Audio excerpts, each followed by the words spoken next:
안녕하십니까. 7주차 9장 아동 관찰 유형의 실제 파트에서 지난 시간에 일화 기록에 이어서 오늘은 평정 촉도법에 대한 부분을 살펴보도록 하겠습니다. 오늘 4월 14일 7주차인데요. 오늘 블랙데이라고 하는데 여러분 짜장면 드셨나요?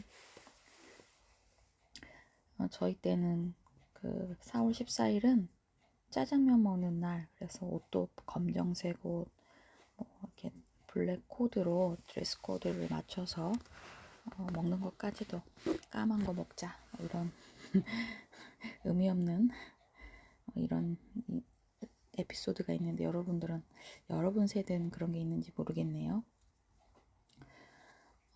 우리 교재 페이지는 200페이지고요. 평정 척도법이라는 건 사람이 가지고 있는 어떤 특성이나 특징 또는 성격을 미리 정해진 범주에 따라서 평가할 때 사용되는 관찰의 보조 도구입니다. 평정 척도는 행동이 어느 정도까지 나타나는지의 질적 판단을 하기 위해서 필요한 방법이기도 하죠. 평정 척도는 기술 평정에 대한 척도와 숫자 평정 척도, 도시 평정 척도 이렇게 유형으로 구분할 수 있습니다. 평정 척도는 한 번에 광범위한 행동들을 평가할 때 매우 효과적인 부분이 있습니다. 평정 척도법의 개념에 대한 특성들을 먼저 살펴보면 어떤 특징이나 특질, 성격을 미리 정해진 범주에 따라 행동의 질적인 차이를 평가할 때 사용하는 방법이다라고 앞서 말씀을 드렸는데요. 어떤 행동의 출현 유무를 체크하는 체크리스트를 보완하는 것이라 할 수 있습니다. 주로 인성이나 사회적인 적응, 신체 발달을 평가하는 데 사용되고 계속되는 행동을 관찰하면서 평가할 수도 있고요. 일반적으로는 행동이 끝난 후 시간이 흐른 뒤에 하거나 아동이 없을 때 기록하는 부분이 있습니다. 평정 척도법의 특성은 한 번에 광범위한 행동을 평가할 때 매우 좋은 방법인데요. 아동의 행동을 일정한 기간에 지속적으로 관찰하고 나서 선정된 기준에 따라 행동의 특성을 판단하기 위해서 평정 척도를 사용할 수 있습니다. 평정 척도의 유형으로는 기술 평정 척도, 숫자 평정 척도, 도시 평정 척도, 표준 평정 척도 등이 있습니다. 평정 척도에서 1은 항상 그렇다, 5점 척도라고 할 수 있는데요. 그래서 1은 항상 그렇다, 중간인 3은 보통 정도, 5는 전혀 그렇지 않다. 이렇게 이제 선정된 기준으로 항상 그렇다, 자주 그렇다, 보통, 거의 그렇지 않다, 전혀 그렇지 않다. 이렇게 도식으로 척도를 구분할 수 있습니다. 평정 척도의 장점과 단점을 살펴보면 작성하기 쉽고 짧은 시간 안에 많은 항목을 평가하기가 용이합니다. 문항을 읽고 체크하기에 특별한 훈련 없이 사용할 수 있습니다. 한 번에 여러 아동의 특성이나 영역을 평가하기에 유용합니다. 아동의 발달 단계를 평가하는 데 유용하고요. 체크리스트와 다르게 행동의 질도 평가할 수 있습니다. 관찰하면서 바로 기록하지 않고 관찰자가 편리한 시간에 기록할 수 있는 장점이 요약되어 있고요. 단점은 매우 주관적이고 평정자의 오류와 편견이 발생할 수 있습니다. 관찰자가 나타내고자 하는 것이 모두 포함된 정확하고 객관적인 척도를 개발하기 쉽지 않습니다. 관찰 상황에 관계없이 행동 수준만을 기록하므로 일어나는 행동의 원인에 대해 거의 시사하지 않는다고 해요. 또 목록 이외의 것은 관찰할 수 없고 또 모호한 용어 사용으로 문제가 발생할 수 있다고 합니다. 그래서 평정하는 사람을 평정자라고 하는데요. 이에 따라 이 평정자 오류에 대한 부분들이 이제 주의할 점으로 교재에서 핑크 상자에다가 정리를 해놨는데 하나, 둘, 셋, 넷, 다섯, 여섯, 일곱 가지. 일곱 가지가 평정자의 오류에 대해서 있는데요. 한번 살펴보면 호강 효과라는 거 있고요. 관용의 오류, 중앙 집중의 오류, 중심화 경향의 오류, 엄격성의 오류, 논리성의 오류, 근접의 오류, 비교의 오류와 대비의 오류, 이렇게 해서 한번 살펴보면 후강 효과. 아동을 평가할 때 관찰 대상 주변의 요소가 평정에 작용하는 것을 말합니다. 관찰 대상에 대한 사전의 정보나 호감, 인성이 평정에 영향을 주어 관찰 대상을 과대평가하거나 반대로 과소평가하여 평정하는 오류라고 해요. 이러한 호감 효과가 쉽게 제거하기 어려운 요인으로 평정자들이 가장 많이 범하는 오류라고 합니다. 관용의 오류는 평정자들이 지나치게 관대하게 평정하는 경향이 있다는 건데요. 그런 것 같아요. 아무래도 이제 같은 공간에서 정서적인 관계를 맺고 사는 이제 시간이 있다 보니 조금 더 우리가 좋은 마음으로 해석할 수 있는 그런 내용들을 관용의 오류라고 하는 거죠. 아는 사람에 대해 실제보다 더 높게 평정하거나 타인에 대해 간대하게 평정하는 오류를 말합니다. 중앙 집중의 오류 또는 중심화 경향의 오류라고 하는 게 있는데요. 평정자가 평정을 할 때 양극단 점수를 피하고 중간 점수를 많이 주게 되는 경향을 말합니다. 특히 관찰자가 평정할 때 대상에 대해 판단하기 어려운 경우, 평정하는 대상에 대해 잘 모르는 경우와 같은 경향이 많이 나타나는 부분이 있습니다. 엄격성의 오류는 엄밀하고 낮은 평정을 하는 경향입니다. 지나치게 엄격한 기준으로 평정하여서 거의 모든 대상에게 낮게 평정하는 오류를 말하는 것입니다. 논리성의 오류는 논리적으로 서로 관련되어 있는 문항에 대해 같은 평정을 하게 되는 것을 말합니다. 주도적으로 행동한다는 문항과 독자적으로 행동한다는 문항이 논리적인 관계를 갖고 있다고 생각하는 평정자들은 이 문항을 유사하게 평정하는 경향이 있다고 해요. 근접의 오류는 평정자들이 시공간적으로 가까이 있는 항목들에 대해 유사하게 평정하는 오류를 말합니다. 평정 촉도에서 문항 간의 상관을 알아보았을 때 가까이 있는 문항과의 상관이 멀리 떨어진 문항과의 상관보다 더 높게 나타나는 것입니다. 비교 오류와 대비 오류에서 살펴보면 평정자가 관찰 대상을 어떻게 지각하고 자신이 지니고 있는 특성을 관찰 대상이 가지고 있는지 없는지를 비교하여 자신과 유사하게 또는 자신과 정반대로 평정하는 오류를 말합니다. 평정촉도법의 관찰에 대한 지침을 우리 교재는 안내하고 있는데요. 이런 관찰에 따른 지침은 행동 목록의 작성 방법하고도 같다고 볼 수 있기 때문에 한번 살펴보겠습니다. 적절한 주제를 선정한다. 평정할 문항을 명확하게 또 분명하게 제시하고 기록 방법을 결정하고 예비조사를 실시합니다. 그래서 유의사항들을 이 평정촉도에서의 유의사항까지 살펴보면 평정에 앞서 대상 아동에 대한 다른 사람의 의견을 물어보지 않는다는 것이지요. 또 평정에 앞서 모든 항목을 확인하고 평정할 때 대상 아동에 대한 사전의 전반적인 인식에 영향을 받지 않도록 합니다. 평정 촉도 양식의 대상 아동의 발달에 대해 간단하게 요약을 하는데요. 이 평정 촉도의 실리를 살펴보면 기술 평정 촉도는 평정하는 행동을 수준에 따라 구체적으로 이제 행동을 서술을 하는 구성한 촉도이기도 합니다. 그래서 행동의 한 차원을 연속성이 있는 몇 개의 범주로 나누어 기술하고 관찰자에게 대상의 행동을 가장 잘 나타내는 진술문을 택하게 하는 방법이 있습니다. 그래서 진술문은 행동적으로 기술되어야 하고 범주 간 차이가 규별될 수 있어야 합니다. 한 행동에 대해 3개에서 5개의 범주에 따라 평가하는 것이지요.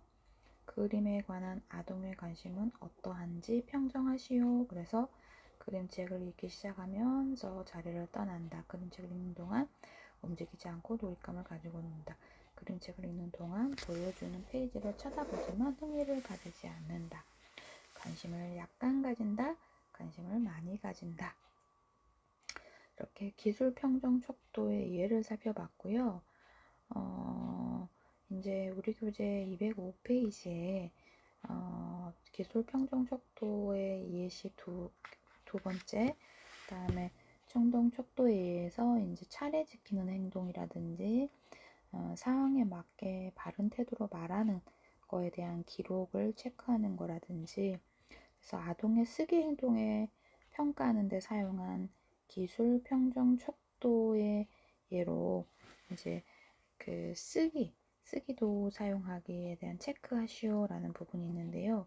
쓰기 도구를 바르게 사용하는 것을 어려워하고 교사의 도움이 있으면 쓰기 도구를 바르게 사용하고 쓰기로 쓰기 도구를 사용하고 또 숫자 평정 척도는 어떤 특성을 나타내는데 정도에 따라서 각 항목의 숫자를 부여해 점수를 줌으로써 자료를 평정하는 것입니다. 그래서 숫자는 일종의 점수로 평정된 자료를 수량화하여 분석할 수 있습니다. 5점 척도의 경우 결국은 이제 아까 설명드렸던 1부터 5까지, 그래서 5, 4, 3, 2, 1로 배정하고 3점 척도일 경우 3, 2, 1로 배정을 합니다. 이외에 플러스와 마이너스로 나누어 배정하는 방법도 있고요.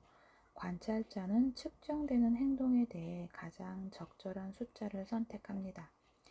기술 평정 척도의 각 범주에 숫자를 배정하면 기술 평정 척도를 숫자 평정 척도로 전환할 수 있습니다.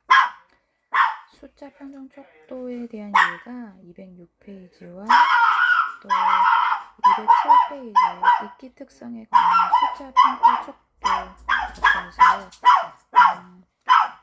예시로 안내가 되어 있습니다. 숫자 평정 척도예가 이제 뭐 비슷한 발음을 듣고 구별하고 문장을 듣고 뜻을 이해하고 이야기를 듣고 이해하고 궁금한 것에 대해 질문하고, 그래서 이거는 3점, 2점, 1점으로 우수한 거, 보통, 미흡한 거, 동요, 동시, 동화를 듣고 이해하고 우리말의 재미를 느낀다. 그래서 이 평정자에 대한 그 조금 뭐 관용 쪽이라든지 후광 효과라든지 이런 오류를 범할 수 있는 부분들을 우리가 혼란을 줄일 수 있는 거지요. 그래서 유아 놀이 행동에 대한 예시가 206페이지, 그다음에 207페이지에 읽기 특성에 관한 숫자 평가 척도에 대한 초기 수준에 대한 샘플링이 아주 잘 나와 있어요. 207페이지에. 그래서 교재를 참고하셔서 한번 살펴보시는 건 바람직할 것 같습니다. 도식 평정 척도가 있는데요. 관찰자의 판단을 돕기 위해 기술적인 유목의 선을 첨가한 형태의 척도입니다. 도식 평정 척도에서는 일정한 직선을 제시하는데 관찰자는 판단을 할 때 이제 도식 평정 척도의 선을 시각적 단서로 활용할 수 있고 관찰자는 행동의 연속성을 가정해서 판단하게 되지요. 그래서 직선상의 동일한 간격은 각각의 단계가 동일한 급간임을 보여주기에 다른 평정 척도에 비해 효과적인 특성이 있습니다. 그래서 보육 현장에서 아동을 대상으로 다양한 영역의 발달을 점검하기 위해서 빈번하게 사용되는 것이 도식 평정 척도라고 할 수 있습니다.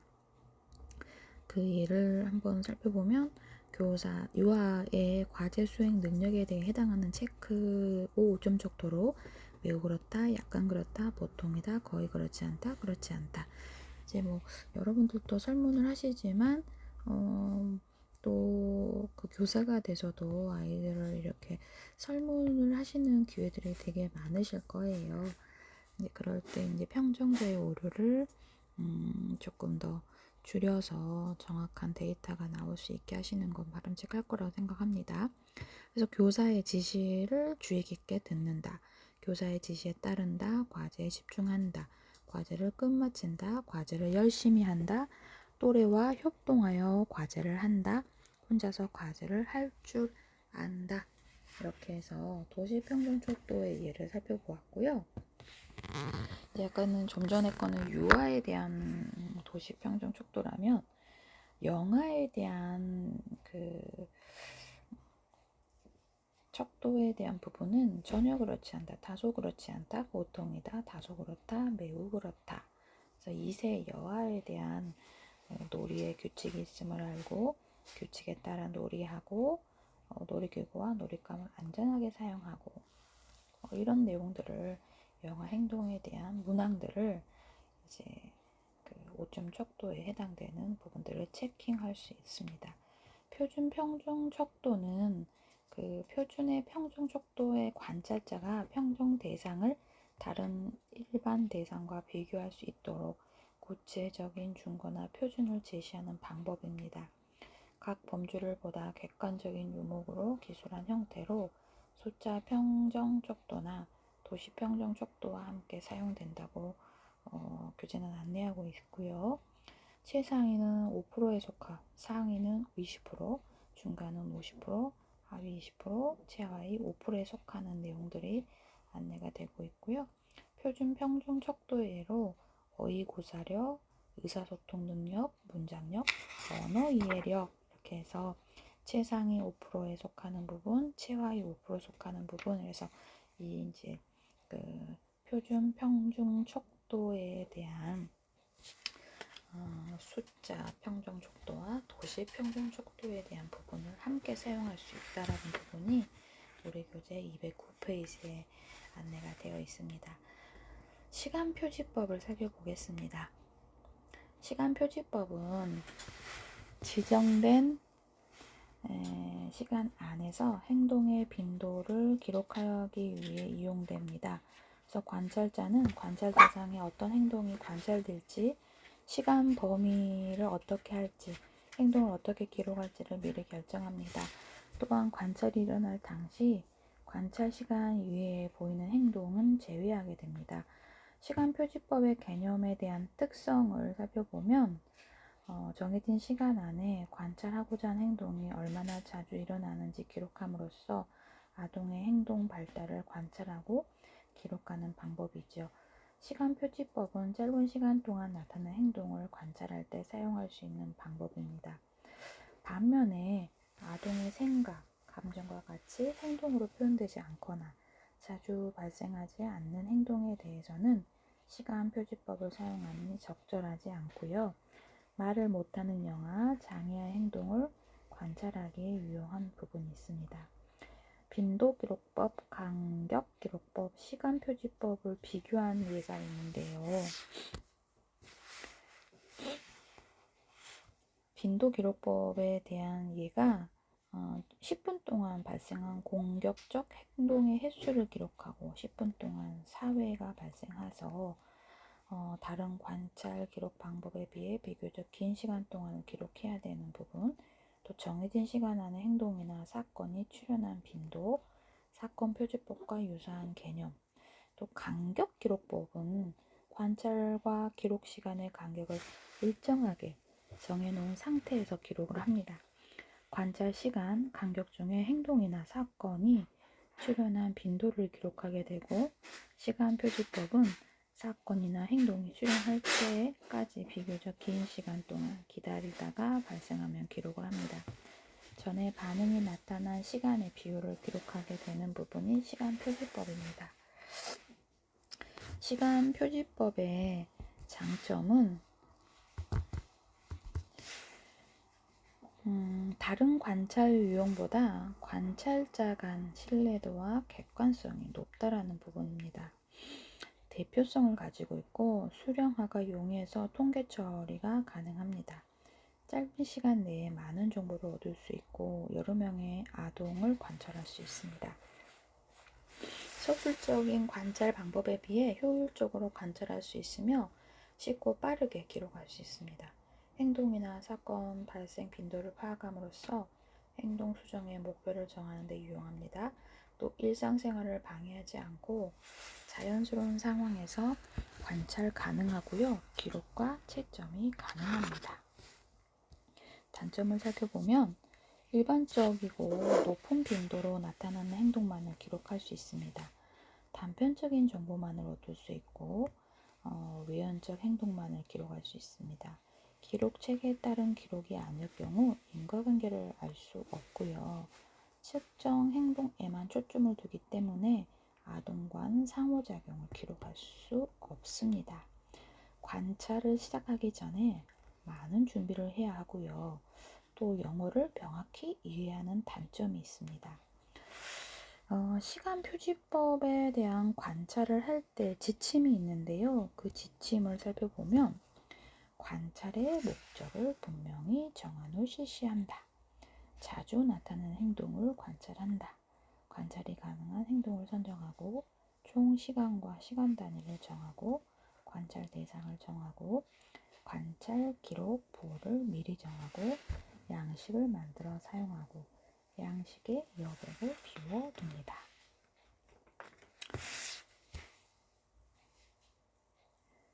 시간 표지법에 작성하는 샘플이 우리 교재 212페이지에 관찰의 목적에 따라 종류가 다양하고 시간 표지법의 양식의 예로서 이제 1, 2로 나와 있는 샘플링이 있고 또 실예로 15초 단위로 행동이 발생하고 했을 때 동그라미, 발생하지 않았을 때는 가위표, 또 메모에서 이렇게 이제 조금 선생님의 기록에 남을 수 있는 거, 식습관, 등하원, 영화 같은 경우는 유아는 놀이의 행동에 대한 부분, 대소집단 활동, 그래서 그 놀이에 대한 영역별로 아이의 행동이 뭐 교사에게 다가왔는지, 역할임으로 갔는지, 교사에게 갔는지, 다가갔는지 이런 부분들을 기록할 수 있는 체킹하는 시간 15초 단위로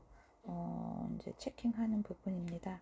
그래서 대상, 관찰 대상, 생년월일, 관찰자, 성별, 관찰일자, 관찰 시간, 관찰일을 이제 현재 유아의 연령이 몇 년 몇 개월인지 이런 부분으로 15초 단위로 기록을 하죠. 혼자 놀이를 했는지, 평행 놀이를 했는지, 집단 놀이를 했는지, 몰입하지 않은 행동이 있었는지, 쳐다보는 행동, 그래서 역할놀이에서 땡땡이가 소꿉놀이 하는 것을 쳐다보았고 나무 장난감, 가스레인지를 작동했고 이런 메모를 조금 더 할 수 있는 칸이 있습니다. 시간 표지법은 한번 살펴보시려면 215페이지의 샘플과 실례가 아주 자세하게 나와 있고요. 사건 표지법을 한번 살펴볼게요. 사건 표지법은 관찰 대상의 행동이 특정한 사건에 대한 발생하는 경향이 있거나 또 많이 나타나는 빈번히 발생하지 않았을 때 사용하는 방법이라고 해요. 그러니까 시간 표집은 15초 단위로 하니까 어떤 행동의 빈도가 자주 일어나는 것을 OX나 체킹을 하는 부분이라면 사건 표집은 일어나지 않았을 때 보다는 어쩌다 한번 일어나는 그 사건의 건 바이 건이겠죠. 그래서 빈번히 발생하지 않을 때 사용하는 방법으로 행동의 원인과 결과를 파악하기 위해 사용합니다. 그래서 관찰자는 대상 행동이 일어날 가능성이 높을 때가 언제인지를 알고 그 행동이 발생하기를 기다리는 것이지요. 사건 표지법의 종류로는 소술식 사건 표지법, 빈도 사건 표지법이 있습니다. 사건 표지법 촉도법의 개념의 특성은 자연스러운 상황에서 일어나는 행동의 원인과 결과를 알고자 하거나 특정 행동이 얼마나 자주 일어나는지를 알아보고자 할 때 유용한 관찰의 방법입니다. 특성은 잠시 끊었다 다시 이어갈게요.